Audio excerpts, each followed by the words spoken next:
فرزند زہرا یہ حالات برے ہیں۔ کاشانۂ بصیرت ایک ایسا مکمل یوٹیوب چینل جس پر محروم بصارت کے لیے بالخصوص اور تمام افراد کے لیے بالعموم سینکڑوں کی تعداد میں اسلامی کتب دستیاب ہیں۔ لہذا گزارش ہے کہ آپ اپنی ذمہ داری نبھاتے ہوئے کاشانۂ بصیرت کو سبسکرائب کرنے کے ساتھ ساتھ بیل آئیکن کو پریس کیجیے تاکہ آپ علم کے حصول کے ساتھ ساتھ مذہب اہل بیت کی اشاعت میں بھی اہم کردار ادا کرتے رہیں۔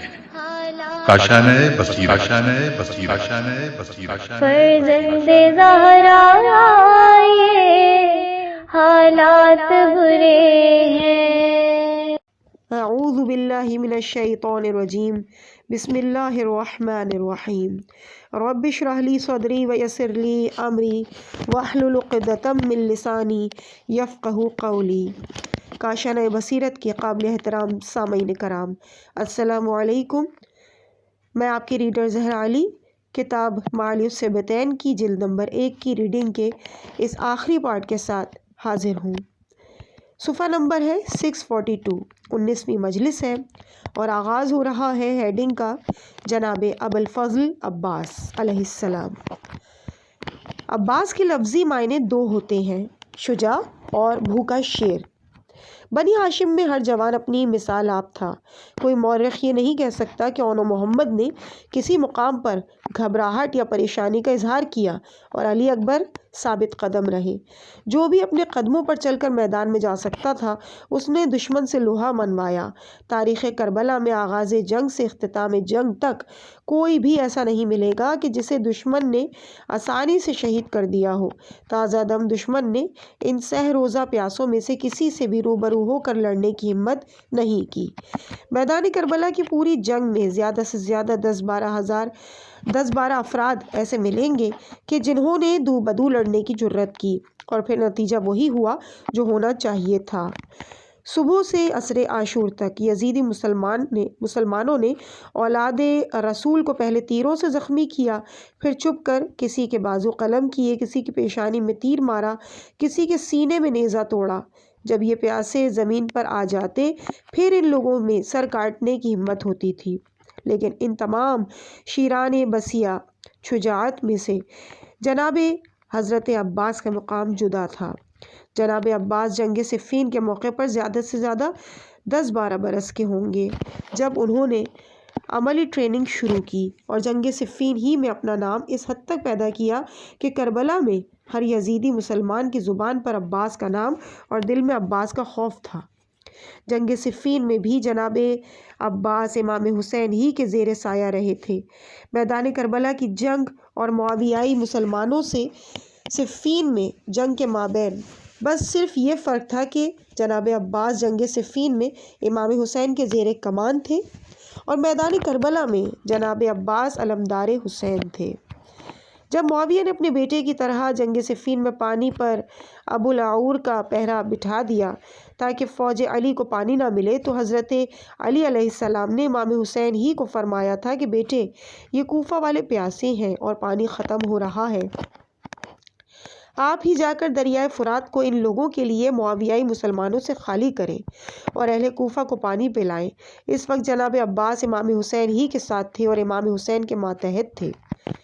ابصار العین میں ہے کہ حضرت علی نے جنگ صفین وغیرہ میں جناب عباس کو کھل کر لڑنے کی اجازت نہیں دی تھی، جس کی وجہ جناب عباس سے بے پناہ محبت بھی ہو سکتی ہے اور دشمنوں کی نظر بد سے تحفظ بھی ہو سکتا ہے۔ صاحب کبریت احمر نے لکھا ہے کہ جنگ صفین میں ایک دن ایک نوجوان لشکر حضرت علی سے برآمد ہوا جس کی چال اور ڈھال سے ہمت اور شجاعت اس حد تک ٹپک رہی تھی کہ معاویائی مسلمانوں میں سے اس کے مقابلے کی ہمت کسی کی نہیں پڑ رہی تھی۔ اس جوان نے کئی مرتبہ مبارز طلبی کی لیکن کوئی مقابلے میں نہ آیا۔ معاویہ نے ابن اشعث کو بلایا۔ اس کے متعلق معروف ہے کہ یہ شخص تنہا 10,000 سے مقابلہ کرتا تھا۔ معاویہ نے کہا کہ اس نوجوان کے مقابلے میں کوئی نہیں جا رہا، تو خود جا۔ ابن اشعث نے کہا کہ معاویہ تجھے معلوم ہے کہ میری شجاعت کی دھاک بیٹھی ہوئی ہے اور لوگوں کے خیال میں تنہا میں 10,000 آدمیوں کا مقابلہ کر سکتا ہوں، پھر تو مجھے اس نوخیز کے مقابلے میں بھیج کر میری توہین کیوں کرتا ہے؟ معاویہ نے کہا دوسرا کوئی جاتا نہیں تو اسے ہم پلہ تو اسے سمجھتا نہیں، آخر اس کا مقابلہ کون کرے گا؟ ابن اشعث نے کہا کہ میرے 7 بیٹے ہیں، میں اپنے چھوٹے سے چھوٹے بیٹے کو بھیج دیتا ہوں، وہی اس کا سر کاٹ کر لائے گا۔ معاویہ نے کہا تو ٹھیک ہے، میرا مقصد اس جوان سے مقابلہ ہے۔ یہ اٹھا، اپنے خیمے میں آیا، اپنے بیٹے کو بلایا، اس جوان کے مقابلے میں بھیجا اور وہ اس جوان کے ہاتھوں اپنے انجام کو پہنچ گیا۔ اس نے دوسرے بیٹے کو بھیجا، اس کا بھی وہی حشر ہوا۔ اس نے تیسرے کو بھیجا، وہ بھی مارا گیا۔ چوتھا آیا، پھر 5واں آیا اور اس کے بعد 6واں آیا اور آخر میں 7واں آیا۔ معاویہ مسلمان اپنے مقام پر لرز کر رہ گئے، حیران تھے کہ یہ ہے کون جو نہ ہلتا ہے، نہ دوڑتا ہے، نہ چکر لگاتا ہے، بس ایک ہی جگہ جم کر کھڑا ہے، اپنے مقابل پر وار کرتا ہے تو بھی اپنی جگہ جم کر، اور مقابل کو مارتا ہے تو بھی ہاتھ کے سوا پورے جسم میں حرکت تک نہیں آتی۔ چہمگوئیاں شروع ہو گئی، کوئی کہتا علی خود ہے، کوئی کہتا محمد حنفیہ ہے، کسی نے کہا کوئی فرشتہ ہے، جتنے منہ تھے اتنی باتیں تھیں۔ بالآخر ابن اشعث اپنے 7 بیٹوں کا انتقام لینے کو اٹھا اور کہنے لگا، اے لڑکے، تو نے میرے 7 بیٹے قتل کر دیے اور تجھے ایک زخم بھی نہیں آیا، اب تیری ماں کے رونے کا وقت آ گیا ہے، تجھے زندہ میں نہیں چھوڑوں گا۔ یہ دھاڑتا اور چنگاڑتا ہوا جوش انتقام سے اندھا ہو کر اس جوان کے مقابل ہوا۔ چند مرتبہ واروں کا تکرار ہوا۔ جناب عباس نے سر پر تلوار کا ایک ایسا وار کیا کہ جس سے یہ شخص گھوڑے کی زین تک 2 برابر حصوں میں تقسیم ہو کر آدھا ادھر اور آدھا اس طرف ہو کر گر پڑا۔ اپنوں نے داد تحسین دینا شروع کی، دشمنوں کے منہ سے بھی بے ساختہ واہ واہ نکلنے لگی۔ معاویہ کی پوری فوج میں رعب اور ہیبت کا یہ عالم ہو گیا کہ ہر شخص اپنی جگہ پر بیٹھا تھر تھر کانپنے لگا۔ اتنے میں حضرت علی نے پکار کے فرمایا، بیٹے اب پلٹ آؤ، مجھے ڈر ہے کہ کہیں نظر بد نہ لگ جائے۔ یہ سن کر جوان واپس پلٹا۔ حضرت علی علیہ السلام خود اٹھے، اس کے سر سے خود اتارا، پیشانی کا بوسہ لیا۔ اب جو لوگوں نے دیکھا تو یہ 10-12 سال کا کم سن قمر بنی ہاشم تھا۔ اس دن کے بعد سے عرب کے ہر گھر میں شجاعت حضرت عباس کے قصے پڑھے جانے لگے۔ جناب عباس کی شجاعت کے لیے یہی کافی ہے کہ میدان کربلا میں امام حسین کی طرف سے جناب عباس کو آخر دم تک جنگ لڑنے کی اجازت نہیں ملی، بلکہ صرف پانی لانے کی اجازت ملی اور صرف ایک نیزہ ساتھ لے جانے کی اجازت تھی۔ جب جناب عباس دریائے فرات پر آئے تو فرات پر 10,000 متعین یزیدیوں نے گھیر لیا۔ آپ نے انہیں دریا سے ہٹا کر دریا پر قبضہ کر لیا۔ یزیدی مسلمان 800 لاشیں چھوڑ کر ایک طرف ہٹ گئے، گھوڑے کو دریا میں ڈالا۔ یزیدیوں نے پھر حملہ کیا، آپ نے دوبارہ دفاع کیا، 100 لاش چھوڑ کر وہ پھر ہٹ گئے۔ اس طرح 6 حملے ہوئے اور جناب عباس نے ہر مرتبہ 80 سے 100 تک کو واصل جہنم کیا۔ بالآخر 7ویں بار یہ لوگ واپس نہ آئے۔ جناب عباس نے مشق کو پر کیا، کندھے پر رکھا اور باہر آئے۔ عمرو ابن حجاج نے پکار کر کہا کہ تمہیں شرم نہیں آتی؟ ایک پیاسے نے لاشوں کا انبار لگا دیا ہے اور پانی لے کر جا رہا ہے۔ اب ان لوگوں نے تیروں کو آگ لگا کر جناب عباس کی طرف پھینکنا شروع کیا، لیکن جناب عباس نے ان میں سے 100-150 کو واصل جہنم کر دیا۔ تمام لشکر ہٹ گیا۔ جناب عباس خیام کی طرف روانہ ہوئے۔ عمر سعد نے جب دیکھا کہ پانی خیام حسین میں پہنچنے والا ہے تو یہ خود اٹھا، گھوڑے پر سوار ہوا اور آگے بڑھا۔ اسے دیکھ کر تمام یزیدی مسلمان ہر طرف سے ٹوٹ پڑے۔ جناب عباس نے فرمایا، اے دشمنان خدا، اے رسول، اب اگر میں مارا بھی جاؤں تو مجھے افسوس نہیں ہوگا، ذرا اپنی لاشیں تو دیکھ لو۔ یہ حقیقت ہے کہ اگر تقدیر میں جناب عباس کی شہادت نہ ہوتی تو قمر بنی ہاشم تمام یزیدی مسلمانوں پر بھاری تھے۔ ایک روایت کے مطابق جب آپ کے دونوں ہاتھ کٹ چکے تھے، اس وقت ایک ظالم کا تیر جب جناب عباس کے سینے میں آ کے لگا، جس کے بعد آپ گھوڑے پر سنبھل نہ سکے تھے، زمین پر آئے اور کہا، یا اخا علیک منی السلام، بھیا عباس کا آخری سلام قبول فرمائیے۔ جو ہی جناب عباس زمین پر آئے ہر طرف سے یزیدی مسلمان ٹوٹ پڑے۔ امام حسین کو آپ کی لاش پر آنے کی خاطر خاصی جنگ کرنا پڑی۔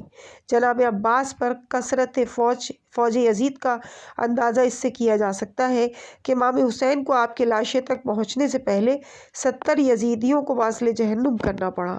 امام حسین نے فرمایا، ہائے عباس، ہائے بھیا، ہائے راحت دل۔ جناب عباس کی لاشیں پر امام حسین کو روتا دیکھ کر دشمن بھی اپنے آپ پر قابو نہ رکھ سکے اور امام حسین کی اس غربت کو دیکھ کر دشمن بھی رونے لگے۔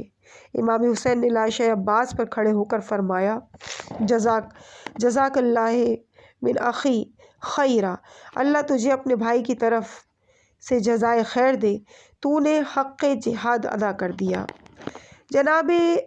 جب جناب زینب سلام اللہ علیہا نے دیکھا کہ علم جھک گیا ہے اور گھوڑے کی زین خالی ہو چکی ہے تو بی بی نے پہلا بین جو کیا وہ یہ تھا، ہائے پردہ، ہائے بھیا، ہائے عباس، ہائے مددگاروں کی انتہا، ہائے چادر کا زوال۔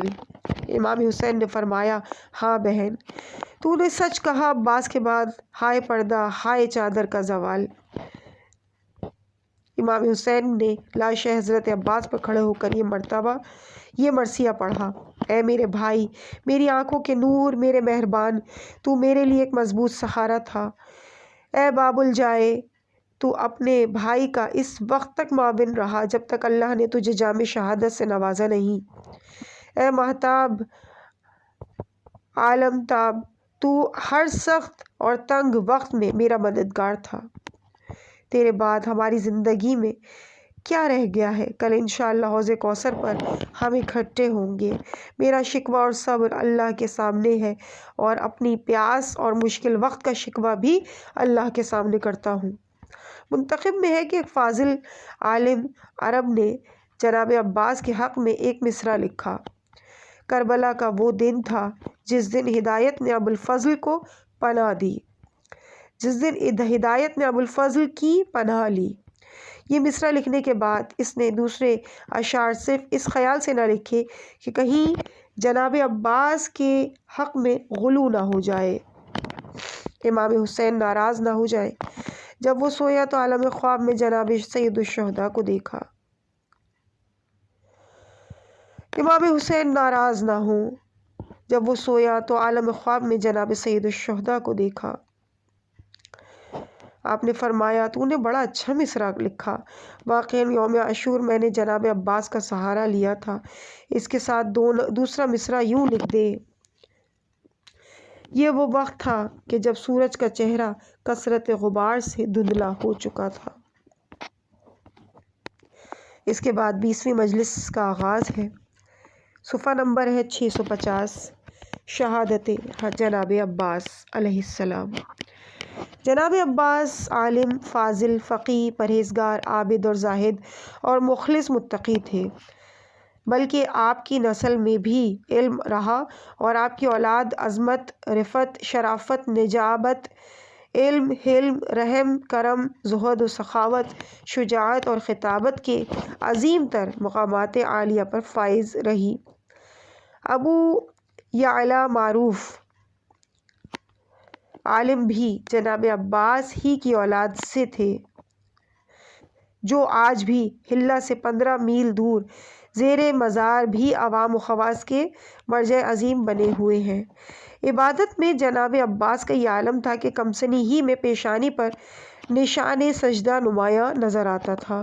جناب عباس کی عظمت کا یہ عالم تھا کہ شب عاشور جب تمام انصار سید شہداء مصروف عبادت رہے تو جناب عباس کی عبادت زہرا زادیوں کے قیام کا پہرا تھا، اور اسی پہرے میں تمام بیویاں ساری رات امن سے رہیں، اور یہ وہ رات تھی کہ جس میں دشمن جناب عباس کے خوف سے بیدار اور پریشان تھے، لیکن 11 محرم کی شب زہرا زادیاں پریشان تھیں اور دشمن مطمئن تھا۔ اس وقت کی تصویر کشی شاعر نے کچھ اس طرح سے کی ہے، آج وہ لوگ چین سے سو رہے ہیں جو عباس کے خوف سے بیدار رہتے تھے، اور وہ آنکھیں بیدار ہیں جو پہرہ عباس میں چین کی نیند کرتی تھیں۔ حضرت عباس کے احترام امام حسین کا یہ عالم تھا، احترام امام حسین کا یہ عالم تھا کہ جناب سید الشہداء کی موجودگی میں اس وقت تک بیٹھتے نہیں تھے جب تک امام حسین بیٹھنے کا حکم نہیں دیتے۔ جب بھی مخاطب کرتے تھے یا سیدی یا ابا عبداللہ کہہ کر مخاطب ہوتے تھے۔ پوری زندگی میں جناب عباس نے صرف ایک مرتبہ گھوڑے سے بدست و بازو ہو کر اترتے ہوئے بھیا کہا۔ القاب جناب عباس: قمر بنی ہاشم، شہاب طیار، باب الحوائج، صاحب الرایا۔ میدان کربلا میں ایک وقت ایسا بھی آیا کہ جب جناب سید الشہداء نے جناب عباس کو اپنی مدد کے لیے بلایا۔ یہ وہ وقت تھا کہ جب عمرو ابن خالد، سعد غلام عمرو، مجمع ابن عبداللہ اور جنادہ ابن حارث نے جناب سید الشہداء پر بیک وقت حملہ کر دیا تو جناب سید الشہداء نے حضرت عباس کو انصاری یا انصری یا اخی کہہ کر پکارا۔ جناب عباس نے آ کر تمام کو تہہ تیغ کر دیا۔ منتخب التواریخ کے مطابق جناب سید الشہداء کا تمام تر لشکر شہید ہو گیا اور تمام بنی ہاشم کے جوان شہید ہو گئے تو جناب عباس علم لے کر جناب سید الشہداء کی خدمت میں آئے اور عرض کیا، قبلہ اب مجھے بھی اجازت عنایت فرمائیے۔ غریب زہرا نے رو کر جناب عباس کی طرف دیکھا اور فرمایا، عباس تجھے معلوم ہے کہ تو میری فوج کا علم بردار ہے؟ جناب عباس نے عرض کیا، قبلہ اب وہ فوج کہاں ہے کہ جس کا علم بردار میں تھا، اب تو ایک آپ ہے اور ایک علم ہے اور ایک میں ہوں۔ مظلوم زہرا نے فرمایا کہ تجھے معلوم ہے کہ تجھے دیکھ کر میرے پیاسے بچوں کو پیاس بھول جاتی ہے اور تمام مستورات تجھے دیکھ کر مطمئن رہتی ہیں۔ اتنے میں جناب سکینہ ایک خشک مشک لے کر آئی اور عرض کیا، میرے عباس چچا، آپ دیکھ رہے ہیں کہ آپ بھی زندہ ہیں اور ہم بھی پیاسے ہیں۔ جناب سید الشہداء نے فرمایا کہ عباس اگر جانا ہی ہے تو پھر ایسا کرو کہ آخری کوشش کے بطور ان پیاسے بچوں کے لیے پانی لانے کی کوشش کرو، ممکن ہے کہ ان کی تشنگی کا علاج ہو جائے۔ جناب سید الشہداء کا یہ حکم اور کمسن سکینہ کی عرض سن کر جناب عباس نے خشک مشکیزہ لیا، اسے کندھے پر لٹکایا۔ جب میدان میں جانے لگے تو جناب سید الشہداء نے فرمایا، عباس ایک مرتبہ عمر سعد اور یزیدی مسلمانوں کے سامنے اتمام حجت بھی کر لو۔ جناب عباس میدان کے درمیان میں کھڑے ہوئے اور عمر سعد کو پکار کر فرمایا، اے عمر ابن سعد فرزند زہرا، حسین فرما رہا ہے کہ تم لوگوں نے میرے تمام صحابہ، میرے بھائیوں، میرے چچا زادوں کو شہید کر دیا۔ اس وقت میں تنہا رہ گیا ہوں، میرے کمسن بچے بھی ہیں جو پیاسے ہیں اور پیاس سے ان کے جگر پھٹنے کو ہیں، انہیں پانی کا ایک گھونٹ پلا دو۔ اس وقت تمام بچے جاں بلب ہیں۔ بائی ہما وہ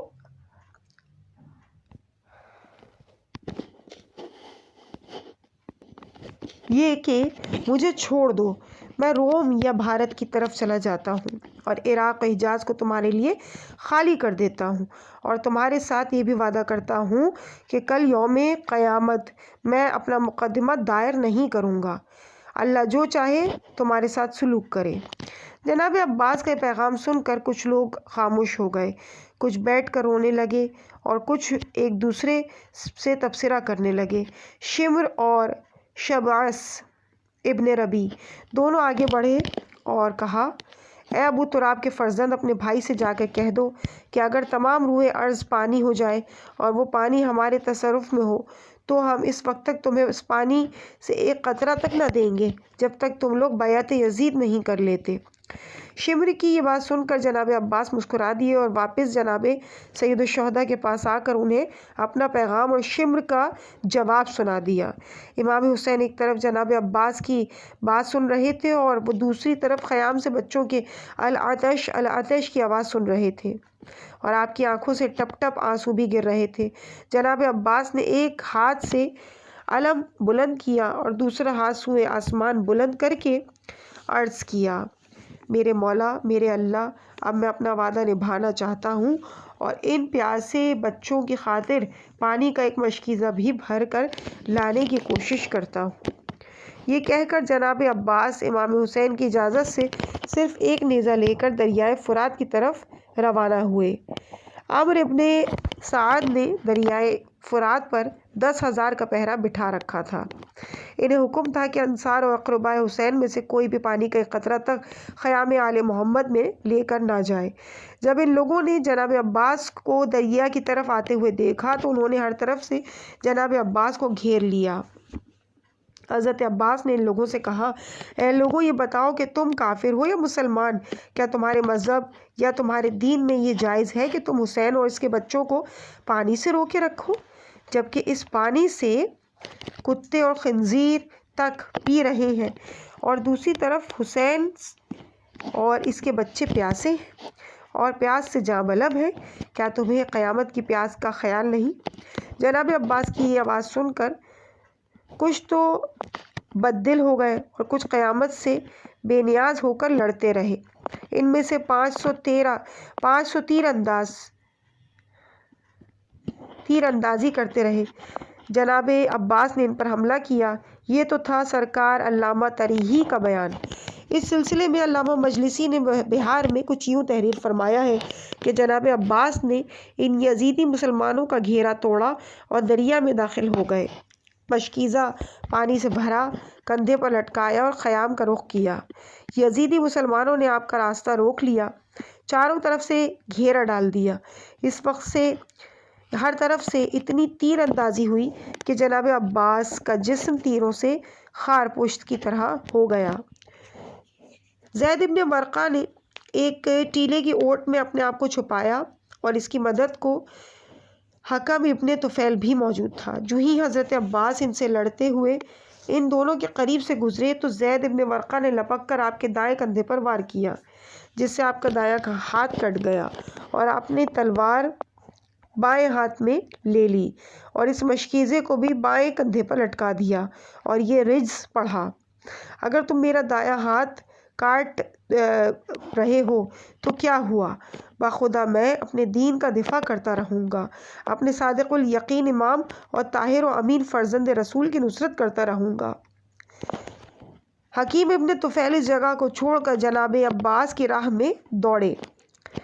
جناب عباس کی راہ میں دوسرے ٹیلے کی اوٹ میں آ کر چھپا اور پھر موقع پا کر آپ کے بائیں ہاتھ پر تلوار سے وار کیا۔ جب دونوں ہاتھ کٹ گئے تو جناب عباس نے دوسرے ہاتھ کٹنے کا ذکر یوں کیا، ان ظالموں نے اپنے ظلم سے میرا بایاں ہاتھ بھی کاٹ دیا، اے اللہ انہیں آتش جہنم کے سپرد فرما۔ آپ نے تلوار کو منہ میں لیا اور اپنے سینے کو مشکیزے کی ڈھال بنا لیا۔ اتنے میں ایک تیر مشکیزے میں آ کے لگا جس میں سے تمام پانی بہہ گیا۔ پھر دوسرا تیر آیا جو آپ کے سینے میں لگا۔ پھر ابھی تیر سے نہ سنبھلے تھے کہ ایک ظالم نے آپ کے سر پر گرز سے وار کر دیا۔ آپ گھوڑے پر نہ سنبھل سکے اور بآواز بلند پکارے، بھیا اب اپنے عباس کی مدد کرو۔ سید الشہداء تشریف لائے، دیکھا تو جناب عباس کے ہاتھ کٹے ہوئے ہیں، سر پھٹا ہوا ہے، سینہ چھلنی ہو چکا ہے۔ کچھ دیر تو آپ لاشے کے قریب کھڑے رہے، پھر بیٹھے پھٹے ہوئے سر کو گود میں رکھا۔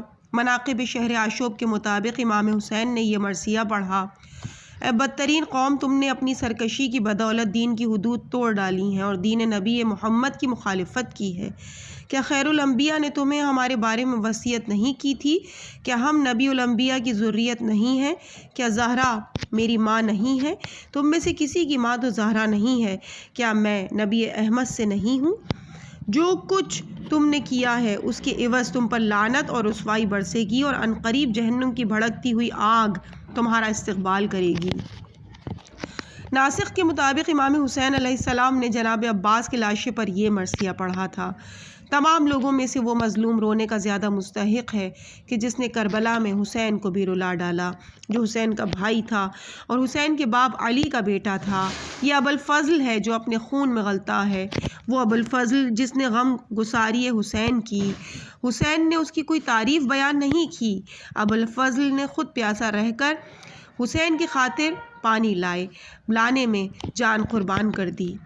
بہار، قمقام اور ناسخ وغیرہ میں قاسم ابن اسنا مجاشی سے مروی ہے کہ جب سر کوفہ میں لائے گئے تو میں نے ایک شہسوار کو دیکھا جو بڑا حسین تھا اور اس کے گھوڑے کی گردن کے ساتھ ایک سر لٹک رہا تھا۔ جیسے ہی گھوڑا گردن کو نیچے کرتا وہ سر زمین پر جا لگتا۔ میں نے جب پوچھا کہ یہ سر کس کا ہے اور شہسوار کون ہے تو مجھے بتایا گیا کہ شہسوار ہرملہ ہے اور گھوڑے کی گردن میں لٹکنے والا سر عباس ابن علی کا ہے۔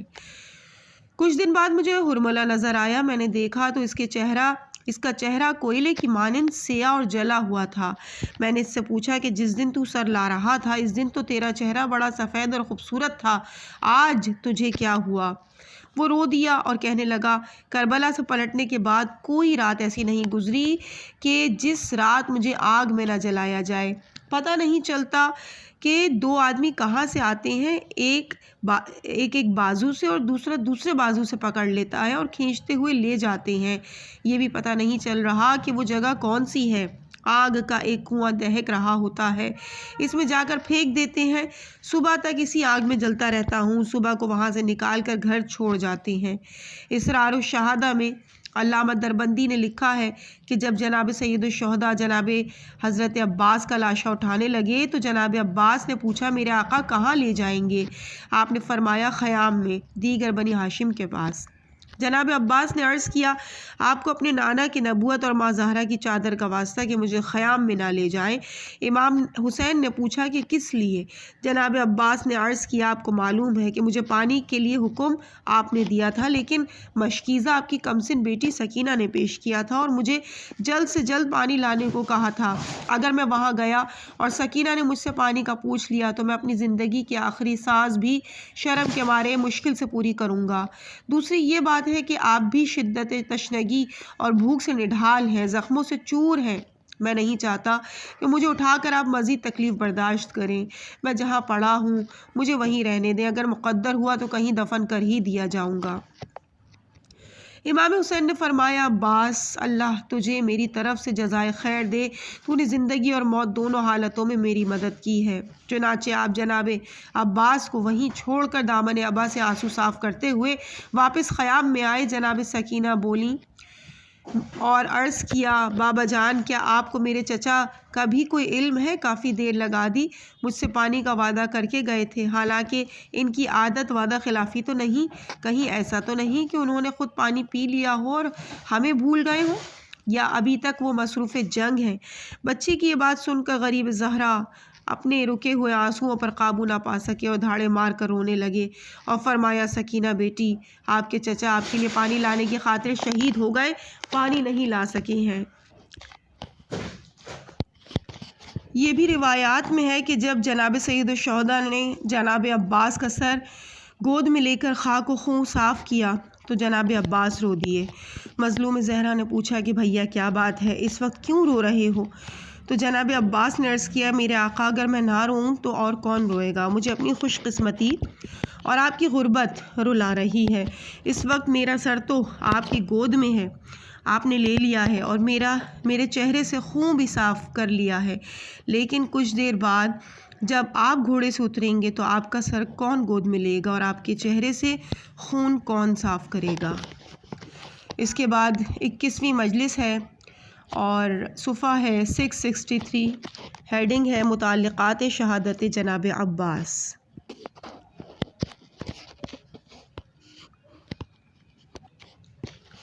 کراچکی نے معدن الجواہر میں لکھا ہے کہ امام حسن سے مروی ہے کہ چار مقامات پر انسان رونے کو روک نہیں سکتا۔ نمبر 1، باپ کی موت پر بیٹی، نمبر 2، بیٹے کی موت پر باپ، نمبر 3، بھائی کی موت پر بھائی، نمبر 4، بیوی کی موت پر شوہر۔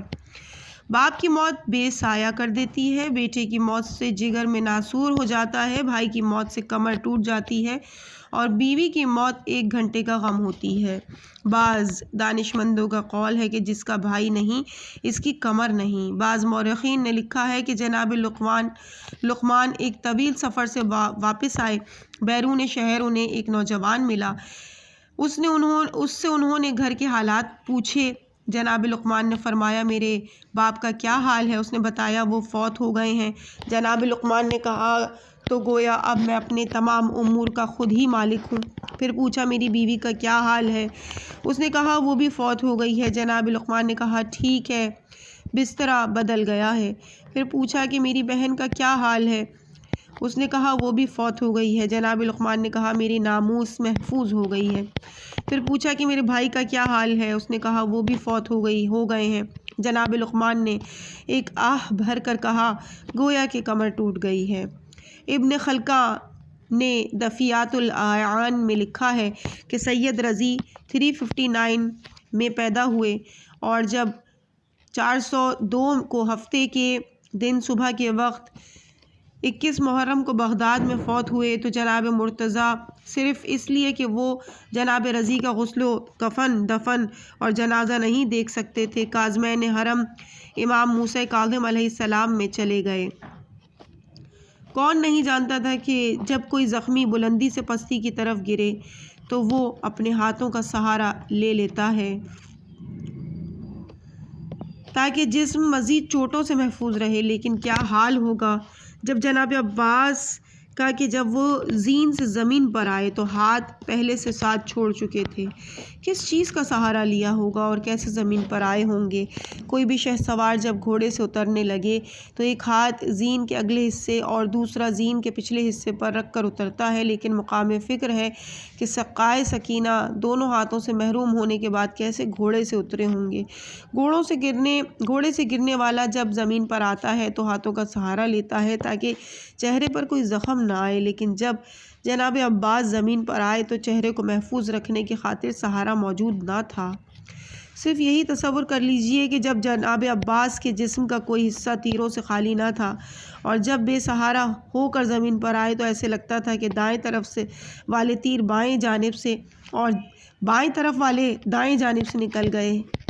اسرار الشہادہ میں ہے کہ جب قیامت کے دن حساب و کتاب کا معاملہ اپنی انتہا کو پہنچ جائے گا، سرور کونین فرمائیں گے بیٹی میری امت کی شفاعت کے لیے تیرے پاس بھی کچھ ہے؟ تو بی بی عرض کریں گی بابا جان آپ کی امت کی شفاعت کے لیے تو صرف میرے پاس عباس کے 2 بازو ہی کافی ہوں گے۔ علامہ دربندی نے لکھا ہے کہ ایک مومن جو نواح کربلا میں رہتا تھا روزانہ امام حسین کی زیارت کو آتا، صرف شب جمعہ جناب عباس کی زیارت کرتا تھا۔ ایک رات عالم خواب میں جناب سیدہ نے اس سے فرمایا اے بندہ خدا تو میرے بیٹے کی زیارت کیوں نہیں کرتا؟ اس نے عرض کیا بی بی میں تو روزانہ آپ کے بیٹے کی زیارت کو جاتا ہوں۔ بی بی نے فرمایا تو فرزند رسول حسین کی زیارت کو جاتا ہے، میرے بیٹے عباس کی زیارت کو صرف شب جمعہ کر جاتا ہے۔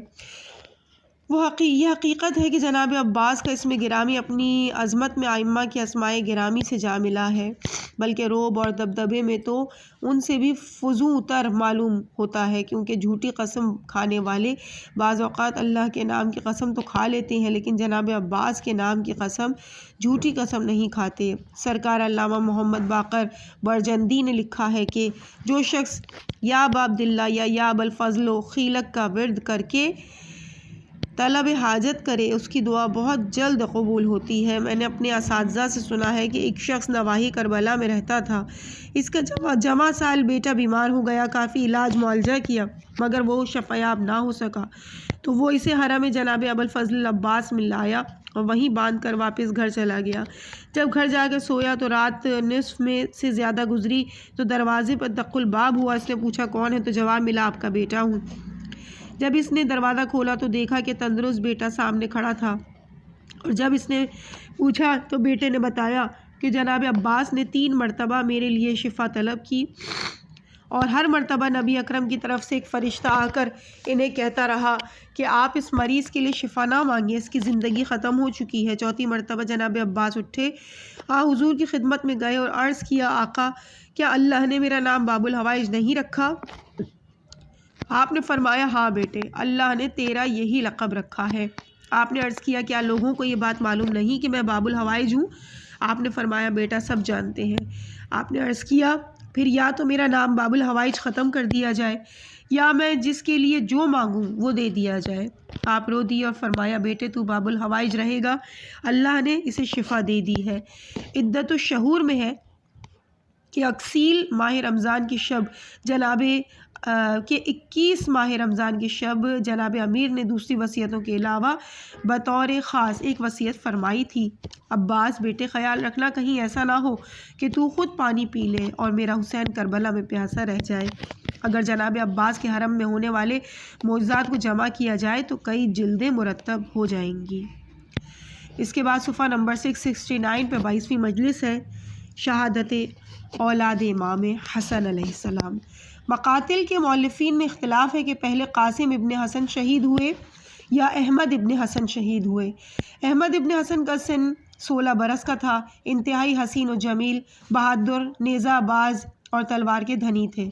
اس شہزادے نے رجس خوانی کر کے یزیدی مسلمانوں پر حملہ کیا، 80 شہ سواروں کو تہہ تیغ کیا۔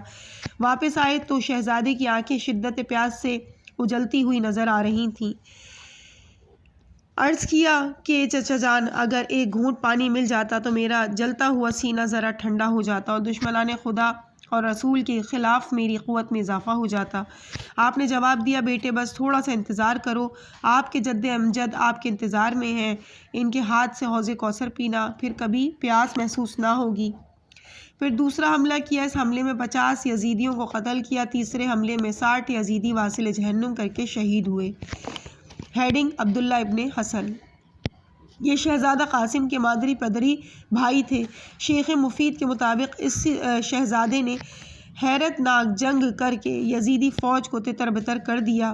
عبداللہ ابن عقبہ غنوی نے چھپ کر وار کیا، جس سے شہزادہ گھوڑے پر نہ سنبھل سکے۔ ہیڈنگ: اولاد امام حسن علیہ السلام۔ ناسخ کے مطابق آپ کے 20 فرزند تھے: زید، حسن، حسین اعظم، علی اکبر، علی اصغر، جعفر، عبداللہ اکبر، عبداللہ اصغر، قاسم، عبد الرحمن، احمد، اسماعیل، یعقوب، عقیل، محمد اکبر، محمد اصغر، حمزہ، ابو بکر، عمر اور طلحہ۔ امام حسین علیہ السلام کے ساتھ کربلا میں صرف 7 آئے تھے: حسن مثنی، عبداللہ اکبر، عبداللہ اصغر، قاسم، عمر، عبداللہ اصغر، احمد۔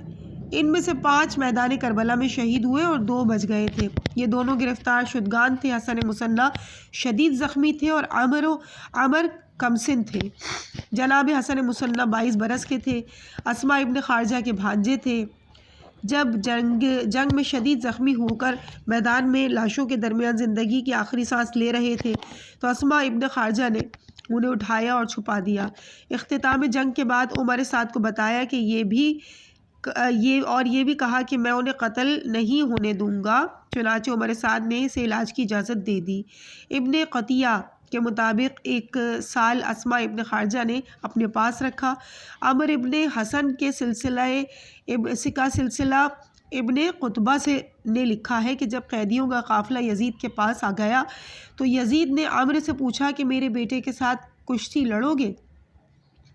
اس شہزادے نے کہا کہ کشتی لڑنے میں کیا ہوتا ہے، ایسا کر کہ ایک خنجر مجھے دے دے اور ایک خنجر اپنے بیٹے کو دے دے، پھر اگر اس نے مجھے قتل کر دیا تو میں اپنے نانا کے پاس پہنچ جاؤں گا، اگر میں نے اسے قتل کر دیا تو یہ اپنے دادا ابو سفیان کے پاس پہنچ جائے گا۔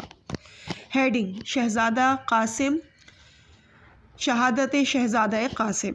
جب میں اپنی نظر تالیف کے سلسلے میں کتب بینی کر رہا تھا تو ان کتب میں میں نے مقتل تریحی بھی دیکھے۔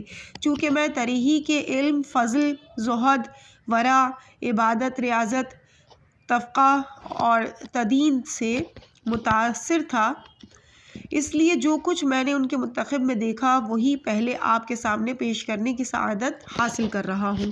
یہ بھی خیال رہے کہ سرکار تریحی روضہ خوان نہیں تھا کہ مذکور اوصاف کے علامہ اپنے وقت کے مایہ ناز مدرسین اور مصنفین سے بھی تھے۔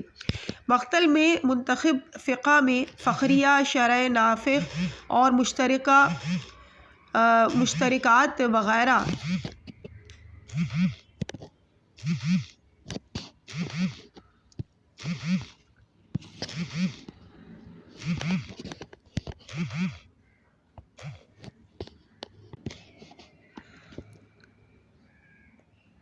مقتل میں منتخب فقہ میں فخریہ، شرح نافع اور مشترکات وغیرہ ان کی آج تک مایہ ناز تصنیفات معروف ہیں۔ علامہ ازیں سرکار علاوہ ازیں علامہ سرکار علامہ ہاشم بحرانی نے مدینۃ المعاجز میں بعینہ یہی واقعہ لکھا ہے کہ جب اولاد امام حسن علیہ السلام کی باری آئی تو شہزادہ قاسم حاضر ہوا اور عرض کی کہ چچا مجھے بھی جنگ کی اجازت دی جائے۔ آپ نے فرمایا بیٹے تو میرے بھائی کی اولاد میں سے سب سے زیادہ ان کے مشابہ ہے، تجھے دیکھ کر مجھے تسلی ہوتی ہے، میں چاہتا ہوں کہ تو زندہ رہ جائے۔ شہزادہ یہ سن کر انتہائی افسردہ اور مغموم ہو کر بیٹھ گیا۔ اسی اثنا میں شدت غم سے شہزادے نے اپنا سر گھٹنوں پر رکھا اور پریشان بیٹھ گیا کہ اچانک شہزادے کو کوئی خیال آیا کہ دم آخر میرے بابا نے میرے بازو پر ایک تعویذ باندھا تھا اور فرمایا تھا کہ بیٹے جب ہر طرف سے مصائب گھیر لیں تو اس تعویذ کو کھول لینا۔ شہزادے نے جلدی سے تعویذ کھولا، دیکھا تو اس میں لکھا تھا کہ قاسم بیٹے میں تجھے وصیت کر رہا ہوں کہ جب چچا کو میدان کربلا میں دشمنوں نے گھیرا ہوا دیکھنا تو جنگ سے پیچھے نہ رہنا اور دشمنان خدا اور رسول کے مقابلے میں جان بچانے کا بخل نہ کرنا۔ اگر چچا کی طرف سے ایک مرتبہ اجازت نہ ملے تو بار بار اجازت مانگنا اور دائمی شہادت حاصل کر لینا۔ شہزادہ فرط مسرت سے جھوم کر اٹھا اور چچا کے پاس آیا، وہ وصیت آپ کے پیش کی اور جب امام حسین نے وہ خط دیکھا تو بے ساختہ کریا کیا، آہ سرد کھینچی اور فرمایا ہاں بیٹے تیرے پاس بھی اپنے بابا کی وصیت ہے اور مجھے بھی اپنے بھائی کی وصیت ہے، تیرے لیے ضروری ہے کہ اپنے باپ کی وصیت پر عمل کر اور میرے لیے بھی ضروری ہے کہ اپنے بھائی کی وصیت کو پورا کروں۔ پھر آپ نے شہزادے کا ہاتھ پکڑا، خیمے میں لائے، جناب اون اور جناب عباس کو بلایا، جناب ام فروہ کو بلا کر پوچھا قاسم کے نئے کپڑے نہیں ہیں؟ بی بی نے عرض کیا نہیں قبلہ۔ پھر آپ نے جناب زینب خاتون سے فرمایا مجھے صندوق تبرکات لا کر دو۔ بی بی وہ صندوق لائیں، آپ نے سامنے رکھا، اسے کھولا، اس سے امام حسن علیہ السلام کے قبا اور امامہ نکالے، قبا پہنائی، امامہ سر پر رکھا۔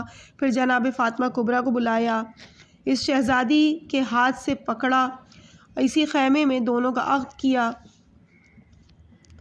پھر بیٹی کا ہاتھ پکڑ کر شہزادہ قاسم کے ہاتھ میں دیا اور فرمایا لو بیٹا اب میں نے اپنے بھائی کی وصیت پر عمل کر دیا۔ شہزادے نے جناب فاطمہ کا ہاتھ لیا، امام حسین، جناب عباس اور جناب تینوں باہر چلے گئے۔ جناب قاسم نے شہزادی کے دونوں ہاتھ پکڑ لیے، پھر ایک ہاتھ جناب زینب کے ہاتھ میں اور دوسرا ہاتھ اپنی ماں کے ہاتھ میں رکھ کر عرض کیا پھوپھی جان، اماں جان، میرے چچا نے اپنے بھائی کی وصیت پوری کر دی، اب مجھے اپنے بابا کی وصیت پوری کرنی ہے، میری اس امانت کو احتیاط سے سنبھال لیں، قیامت میں ملاقات ہوگی، خدا حافظ۔ اس وقت شہزادی نے عرض کیا قاسم آپ کو معلوم ہے کہ جنگ کے عین شباب میں آپ سے میری شادی ہوئی ہے، جو تاریخ عالم کا انوکھا واقعہ ہے، آپ تشریف لے جا رہے ہیں، جب ہم یہاں سے جائیں گے تو آپ کی لاش سے الوداع کرنے کی خاطر میرے پاس بھی کوئی علامت ہونی چاہیے۔ شہزادے نے اپنی پھوپھی اور ماں کی موجودگی میں اپنی قمیص کا دامن لے کر اسے چاک کیا اور فرمایا اگر میرا لاشا بچ گیا تو مجھے اس چاک دامن سے پہچان لینا، اور اگر سالم نہ بچا تو پھر میں تمام شہداء سے ممتاز رہوں گا، میرا پہچاننا اس کے لیے آسان ہوگا اور ہر رونے والے کو لاشا ملے گا، لیکن قاسم کا لاشا تلاش کرنے سے بھی نہ مل سکے گا۔ پھر شہزادہ مظلوم کربلا کے پاس آیا اور عرض کیا چچا اب اجازت؟ آپ نے فرمایا نہیں بیٹے ایسے نہیں، پہلے تو میں نے تجھے لباس عروسی پہنایا تھا، اب تجھے لباس موت پہنانا ہے۔ امام حسین نے شہزادے کی قمیص کے دونوں طرف چاک کفن کی مانند چاک کیے بغل تک کھول دیے، امامے کے 2 ٹکڑے کیے، ایک ٹکڑا سر پر باندھا اور دوسرا ٹکڑا چہرے پر ڈال دیا تاکہ شدت دھوپ سے محفوظ رہے، تلوار کمر سے خود باندھی، پھر گھوڑے پر سوار کیا اور فرمایا بسم اللہ۔ میرے بیٹے شہزادہ عمر ابن سعد کے پاس آیا اور فرمایا کیا تجھے خوف خدا نہیں؟ اولاد رسول پیاس سے جا بلب ہے اور تو نے پانی روکے رکھا ہے۔ عمر ابن سعد نے کہا اولاد رسول ہمیں بھی عزیز ضرور ہے، لیکن بیعت یزید اور اولاد رسول سے زیادہ ضروری ہے۔ شہزادے نے مبارز طلبی کی، ارزق شامی مقابلے میں آیا، واصل جہنم ہوا، اس کے 4 بیٹے آئے، وہ بھی اپنے انجام کو پہنچے۔ شبیہ ابن سعد شامی نے چھپ کر وار کیا، شہزادہ زین پر نہ سنبھل سکا، پھر ہر طرف سے نیزوں اور تلواروں سے وار ہونے لگے، لاشا ٹکڑے ہو گیا۔ علامہ مجلسی نے بہار میں لکھا ہے کہ شہزادہ قاسم 15 برس سے کم سن تھا۔ حمید ابن مسلم کہتا ہے کہ بخدا میں وہ وقت نہیں بھولتا کہ جب قاسم ابن حسن اپنی کمسنی کے باوجود فوج یزید کے کسی بہادر کو اپنے قریب ہونے کی اجازت نہیں دے رہا تھا، اور شیبہ نے چھپ کر نیزے کا وار کیا، پھر عمر ازدی نے سر پر تلوار سے وار کیا۔ مجھے آج بھی شہزادے کا سر 2 حصوں میں تقسیم نظر آ رہا ہے، صرف یہی ایک جملہ زبان سے نکل سکا، یا اماں ادرکنی۔